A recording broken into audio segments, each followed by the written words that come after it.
Hi, and welcome to Bululu Wellness, your guide to well-being. Here, we simplify health with practical and easy-to-use tools to help you live a healthier life.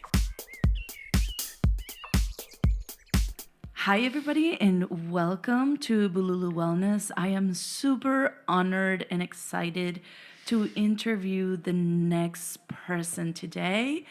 I am actually one of her patients, and I believe and love so much the type of work that she does that I wanted her to be with me in this podcast to talk about something that has been very profound in my life, which has been acupuncture. So welcome, Gabby. Good morning, Meli. Thank you so much for having me. I'm so happy to be here with you. Gabby, for those who are new to your work, who or how would you describe what you do? I am an integrative practitioner, generally speaking. I incorporate acupuncture, energy medicine, functional medicine, nutrition, integrative lifestyle, and hypnotherapy. So I would consider myself an integrative practitioner. Wow, Gabby. I mean, I know that you've studied and practiced several healing modalities, like you mentioned. So, what really inspired you to bring them all together? Yeah. So back in 1999, I attended the Institute for Integrative Nutrition in New York City, and I became a holistic health counselor. And that was a really pivotal moment for me. I had been a school teacher and a professional photographer, and now my life after some personal journeys had sort of split into a new direction. And integrative medicine was fascinating to me. It had been a passion of mine for mostly all my life since I was a young person. And I started to see patients, mainly women, for weight loss or just optimization of their energy and wellness. And I had a private practice for many years in integrative medicine and absolutely loved it. And like it happens a lot in my life, I just progressively, organically with my patients and my community just started to develop a deeper desire to go, to support people in a different way. So to go deeper with each person. And I learned about acupuncture and fell in love with the philosophy of acupuncture, which is really a natural, nature-based medicine. And I started working with EFT. I don't know if you know what EFT is. It's emotional freedom technique. So it's like a digital, physical tapping on the body. And I started incorporating EFT into my holistic health counseling practice and noticed that people were really shifting quickly with, particularly more with like the habitual, like overeating or nail biting or things like this, right? And I became fascinated with it. I was like, well, why is this working so quickly? And as the deeper I learned about EFT, the more I realized that it was tapping on acupuncture points.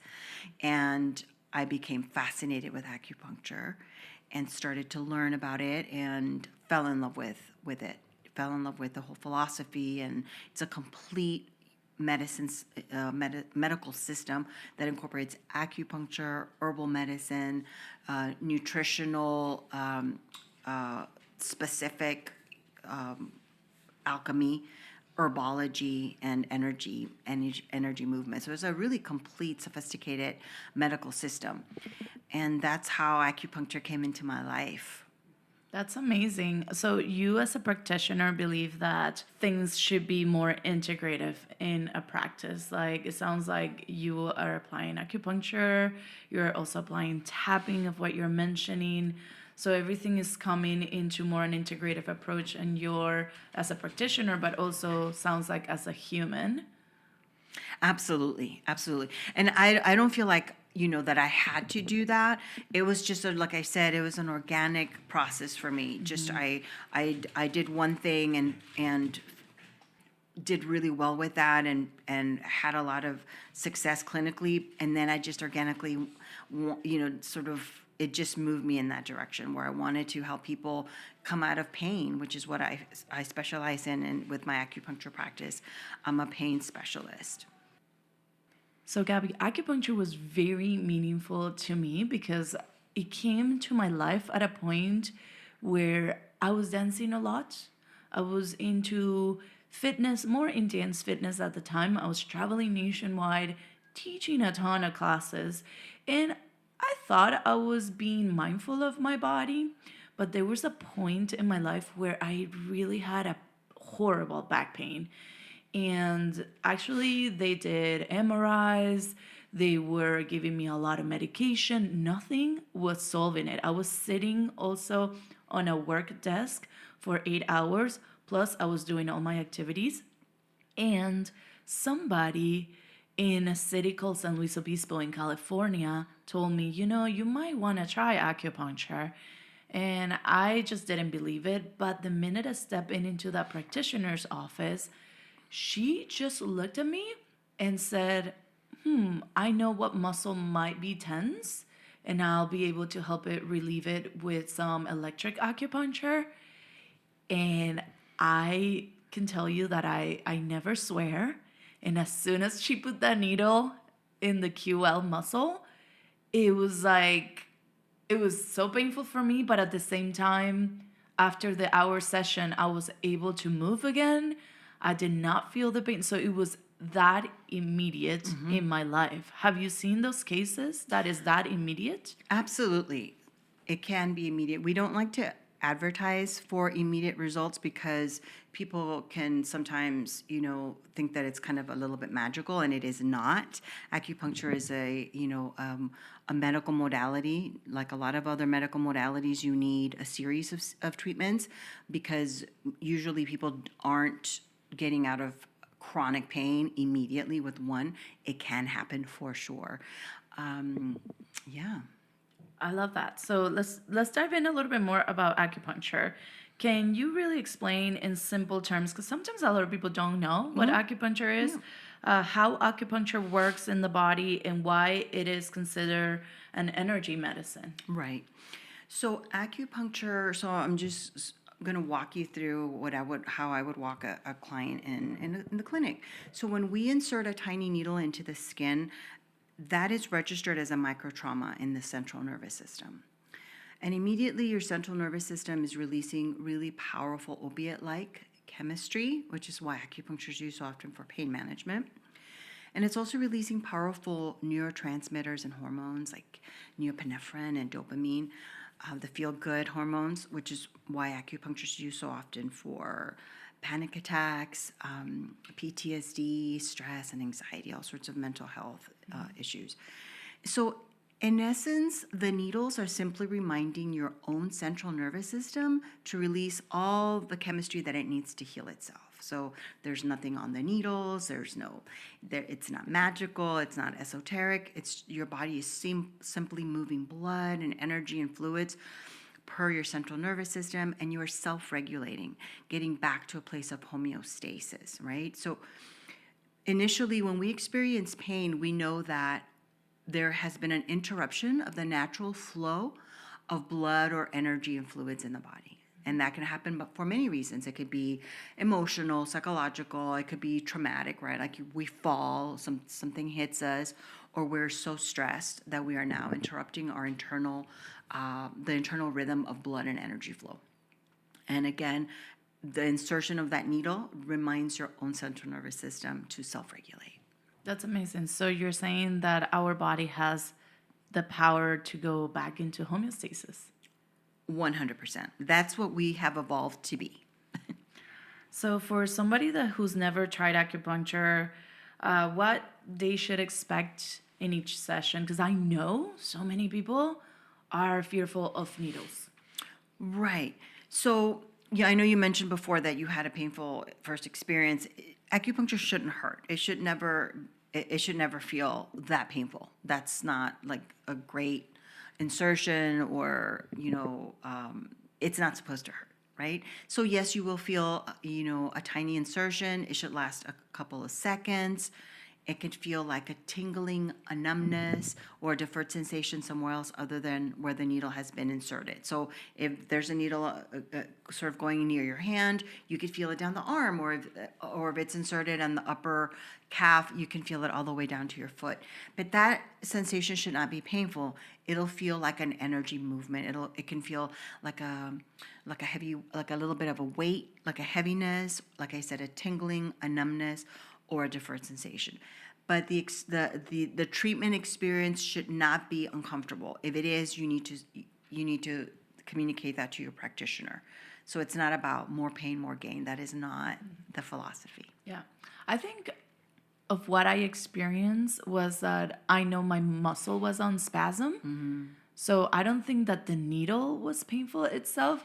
I felt like when they placed the needle in the right place, it almost like my muscle kind of relaxed. So I don't think that it was like a painful experience. It was more like, Like a release of the muscle. Right. Yeah, Right. exactly. All right. So, from your experience, what are some of the biggest shifts that you have ever noticed physically or emotionally after working with acupuncture? So, like I said earlier, I am a pain management specialist. So I love working with pain and getting people out of pain. It can take anywhere between, I don't know, 3 to 5 to 6 treatments if the patient is compliant with all the other recommendations, because again, acupuncture is part of a holistic modality. So it's not just about coming in for acupuncture treatments and then going out and beating your body up and then saying, well, it didn't work. So there it is in my clinic. Speaking for myself, I treat acupuncture and recommend in integrative practices and lifestyle recommendations, nutritional recommendations, so that the acupuncture treatments are really a part of a whole holistic plan, right? But I have seen all sorts of, people come out of chronic pain. I've had people come in suffering from chronic neck pain or low back pain for decades even. They've tried pharmaceuticals, sometimes unfortunately becoming addicted to pharmaceuticals, or they have tried, surgery, which has done very little or actually has made things worse in a different way. And so seeing those shifts quickly is very satisfying. It's very gratifying for me and for the patient, of course. So those are like the most dramatic, physical changes that I've seen. Also, changes in the central nervous system, hormonal changes, people coming in with painful period cramps or dysregulated menses, and acupuncture can support that as well. So seeing those changes is very gratifying for me. I bet. I did read a research coming from Asia recently that there is this doctor acupuncturist focusing a lot of like the gut microbiome, and his focus not only is on acupuncture on belly, but because there's so much research coming out of how the gut microbiome could be a way of preventing Parkinson's in a way. His whole research is all about acupuncture, gut microbiome, and Parkinson's, which I thought it was so fascinating. It is fascinating. So they have designated, for example, Alzheimer's as a type 3 diabetes. So again, it circles back to what you just mentioned in your study, because it reminds us how vital gut health is. And so type 3 Alzheimer's, so a type of dementia that has been classified as a type 3 diabetes, which again points towards insulin resistance and to the importance of the gut biome health. Yeah. So before we move into your new love, is there any specific acupuncture points or techniques that you love using for restoring energy or grounding a person in regards of acupuncture? So in acupuncture, we have a lot of points that are used, solely for one thing, and then in combination in like a treatment recipe, for lack of a better word. For moving energy, the most powerful points, in my opinion, clinically, are a large intestine 4 and liver 3. And that combination of 4 points, two in the hand, two in the between the toes of the big toe, is called four gates, and the four gates regulate all the energy in the body. And so it's rare that I don't use those points in conjunction with other points for any specific health concern, whether it's, hormonal or stress related or physical, right? Those 4 points are coming in. And for grounding, any kidney point is fantastic. So kidney 3 at the back of in the heel, in the inside of the leg. Kidney 3 is one of the primary points that we use for grounding that kidney point. Just bringing the energy down away from the head towards the feet grounds the person. I love that. I love that. Now you all know a little trick here in acupuncture. But Gabby, you're now exploring hypnotherapy. So how does that connect with the other modalities that you practice? So I love supporting mental health, so stress, anxiety, PTSD. I worked for a long time with, and I still do with veterans for PTSD and stress-related issues. And so again, in an organic way in my practice, I started to see this more and more and more, certainly with the pandemic and now sort of, political climate shifts. People are coming in more stressed than ever. And so I became interested in, okay, how can I support somebody more holistically? Yes, with acupuncture 100%, but then what else can I offer to really help somebody move through some difficult times, right? And hypnotherapy, clinical hypnotherapy, is a beautiful modality that helps somebody, go into a deep sense of relaxation, so that we can access deeper states of it's sort of like rewiring, but it's, creating a new mindset, creating a new perspective on a certain specific issue that they're dealing with.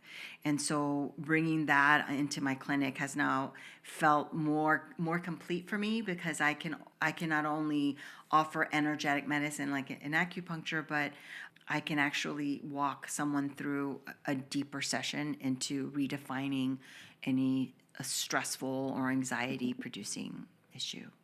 So many things about hypnotherapy, but can you explain to the person listening what they should expect in that session? I mean, like if they're a little nervous. I mean, that there's so many little comedy skits about like what hypnotherapy is, and then you're like following this pen, and then you are unconscious. So tell a person, what is to expect in a session. For sure. So most people have seen hypnotherapy done on TV or around a stage, and people are performing and people are quacking like ducks or barking, or that is not clinical hypnotherapy. In clinical hypnotherapy, you are always present. You're in fact, we're interacting because I'm asking some questions. I'm asking you to recall certain things. So the client is never unconscious 100%. They're always in a very deep state of relaxation, so that now we can access the subconscious, and we can move away from the triggering thought or feeling or habit, and redefine the way they want to be in life, the way they want to feel. So it's using the client's own words, their own intentions and their own beliefs to get the effects that they want to. So it's never a situation where a client is unconscious. So what do you think happens when somebody really starts integrating multiple approaches the way that you're doing, like the body work, the nutrition, the energy, the mind-based tools, instead of just simply focusing on one? I come from a background of holistic, like my passion is holistic medicine. I'm an integrative practitioner. So I deeply believe that the body needs support on all different levels, right? Can one thing work for everybody? There's a time and a place. I think that integrating and I think that learning to see our health, our happiness, our wellness in an integrative way is really important, because we are complex. We are made up of the mind, body, and the spirit, and not one modality is going to bring the balance that we need all the time. So my philosophy is coming from an integrative, functional, holistic perspective. I love that. So if somebody listening is feeling off, right now, very disconnected with their bodies, and they come to you, what's your approach? Where do you start as a practitioner? Well, we start with a really complete health history first, and a real one-on-one. What are your goals? What is it that you want to feel? How long have you not felt well, and where do you want to go with this? What would success with moving through this issue feel like for you? And we get really clear on what the client wants, and then we do very personalized care, and that in clinic it usually includes acupuncture and integrative medicine practices.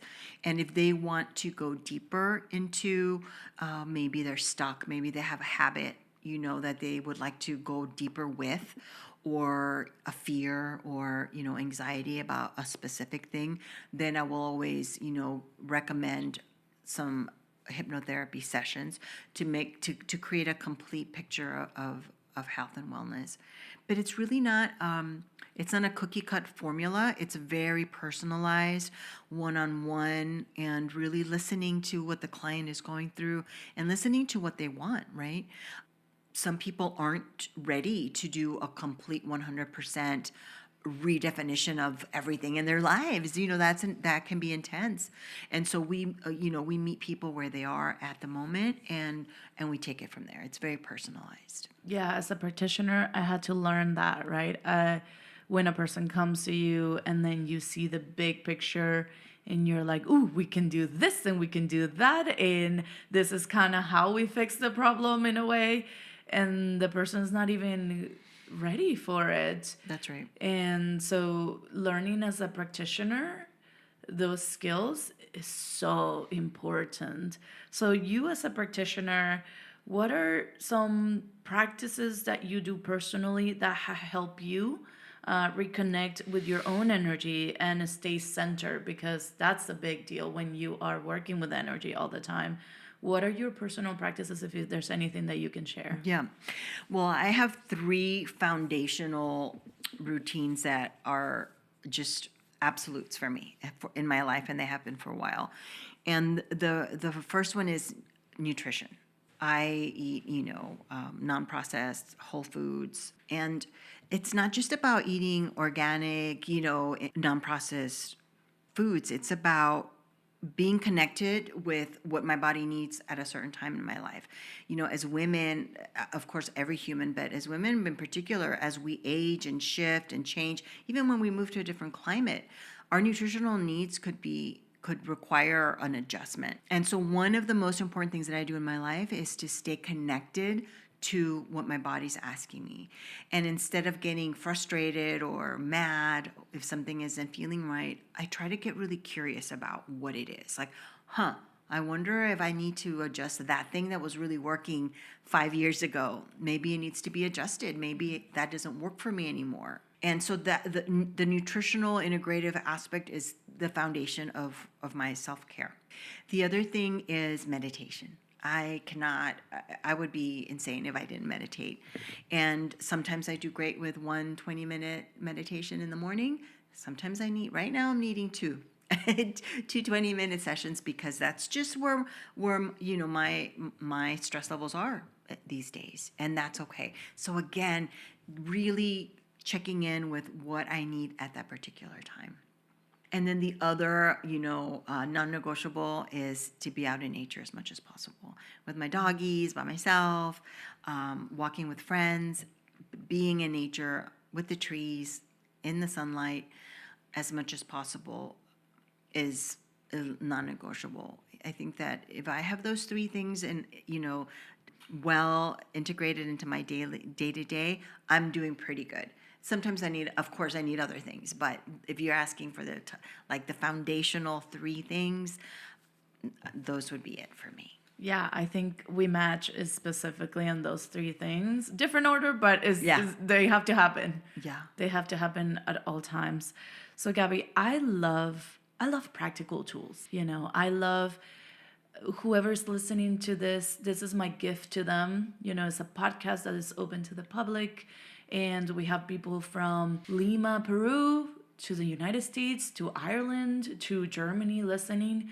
So I would like to leave them with a little maybe exercise or tip or something about you and your practice. It can be either from tapping, it can be from hypnotherapy. Unfortunately, I don't think we can do acupuncture through the microphone, but anything that you want to leave an exercise for the person to practice this week, because this releases on a Monday. So I like them to practice it for the week and see if there's any shift. Is anything that you want to share with us as a practical tool? I think that the best practical tool that encompasses all of the modalities that I do, and just every modality, I think in general, would be connecting to the breath. You know, when we have pain, we start to breathe really shallowly. Our breath cycle is interrupted when we have chronic pain. Whether we're aware of it or not, that starts to happen. And when we're very anxious or stressed or going through a shock, also the breath has shifted and has become shallow. And so the most important thing as a foundational tool that I would suggest for everybody is to reconnect with their breath. And it could start as something simple as 2 breaths, like a 2x type of breathing. So your exhale is twice as much as your inhale. So All right, so let's play. yeah, so you would Like if I'm your person listening right now, can you guide me through that? yeah, absolutely. So you can start with closing your eyes, just taking two breaths in, and on the exhale, make that 4 count. 4 counts for the exhale. And when you're ready, 2 breaths in, and 4 exhale. And one more time, 2 breaths in, and 4 exhale. And now as you continue with this cycle, you can start to notice how much calmer you start to feel. And you could now incorporate a 3 breath inhale when you're ready. And just notice. And then 6 exhale. One more time, 3 breaths in. And 6 out.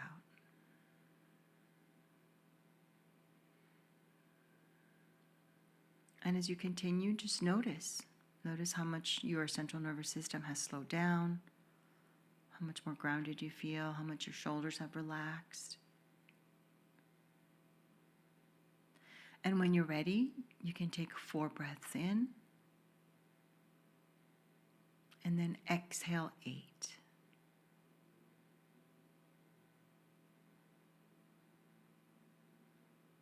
And again, 4 breaths in.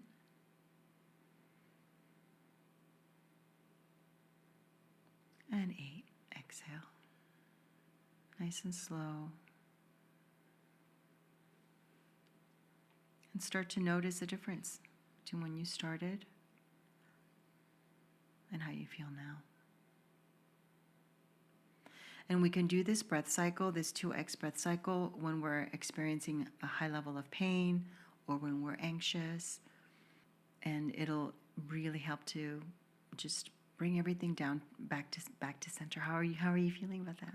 I feel good. And one of the discoveries that I made for myself, which is very interesting, I don't know, whoever listens, maybe they feel the same way, is that I've heard that when a person is very in sympathetic mode, or you've gone through trauma, or you're exercise a lot, the exhale becomes a little harder. That's right. The eights and when we were at the eights, eights, it was like a little harder. Exactly, and that's why it's important to build up to that. But that's a great observation. Absolutely. I love and I'm sorry, I just wanted to say that, even doing any other modality, like I was gonna do some tapping, but even before tapping, the breath has to be there. Even we could be doing all sorts of things. We could be doing exercising. We could even be doing meditation, and we can certainly be doing acupuncture or tapping. But if the breath isn't relaxed and deep and purposeful, it's very difficult for the body to get into parasympathetic. It's like you are putting the right soil so the Right. little plant starts like develop. Exactly. I love that. Gabby, it's been a pleasure having you. But the first thing I'm going to ask you, or the last thing I will say I'm going to ask you is, how do people reach you? I mean, now with telehealth, everybody can see, not in acupuncture, but everybody can see you in all these wonderful practices that you do. So tell us a little bit how they can reach you at. Yeah, absolutely. So I am at frontporchacupuncture.com. That's my website. And so frontporchacupuncture.com. And it's very easy to schedule an appointment there to read a little bit more about hypnotherapy. I am having a new hypnotherapy website created as we speak, but you can access a lot of the information and scheduling at frontporchacupuncture.com. Awesome. I love this. And one more thing, because Gabby speaks extremely great English. She also speaks Spanish. So, Gabby, are you also open to do Spanish sessions? Absolutely. Claro que sí. So, love it. Bienvenidos todos los latinos. Yeah. Latinos, English speakers, please come and see Gabby. She's been a wonderful addition into my life. And I truly appreciate you being here and sharing all your talents with us. Thank you. Thank you so much, Meli. It's been a pleasure. If you enjoy what you hear, subscribe and share it with someone who might need it. The more people join us, the closer we get to building a wellness community for everyone. Thank you for being here. Now let's navigate this bululu together. This podcast is not intended to diagnose, treat, cure, or prevent any condition or disease. If you need help, please seek professional care.